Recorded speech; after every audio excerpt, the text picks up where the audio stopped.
कसं आहे मित्रांनो, कॉलेजची तयारी केली निघालो मग कॉलेजला जायले. बॅग घेतली निघालो घरून.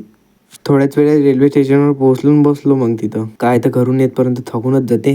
बसलो तर तेवढ्यात गाडी आली. चढलो निघालो कॉलेजला जायसाठी. हे आपले अपडाऊन वाले पुट्टे सगळे सोबतच उभे होते.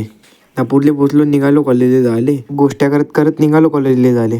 थोड्याच वेळात पोहोचलो कॉलेजमध्ये. निघालो मग आपल्या अड्ड्यावर आलो. हात गीत धुतले. जेवायला बसलो आम्ही सगळेजण. जेवण झालं बसलो होतो. माहीत पडलं 12चे लेक्चर कॅन्सल आहे. बसलो होतो. साला ग्राउंडवर कायचा तरी गोंधळ चालू होता. बसलो बा मग टाइमपास करत मित्रासोबत. तिकडून हे सोबती आले, चला मग नेक्स्ट लेक्चरले. आम्ही पोहोचलो होतो. लेक्चर चालू झालं होतं. लेक्चर केलं निघालो मग नेक्स्ट प्रॅक्टिकलसाठी. प्रॅक्टिकलला आलो. मॅडमनं शिकवून चालू केलं. मॅडमनं थोडं शिकवलं ना, मॅडमले काम आलं. तर मॅडम आपलं काम करत होत्या. इथेही टाइमपास चालू झाला. इकडे दुसऱ्या ब्रँचचं प्रॅक्टिकल चालू होतं. आम्हीच उभं राहिलो. आमचं प्रॅक्टिकल झालं निघालो मग घरच्यासाठी. इकडे आपली सोबती वाटत पाहत होती कधी येते म्हणून. निघालो बा त्याच्यासोबत मग रेल्वे स्टेशनसाठी. थोड्याच वेळात रेल्वे स्टेशनवर पोहोचलो. बातच गाडी लागली होती. गाडीत बसून गेलो.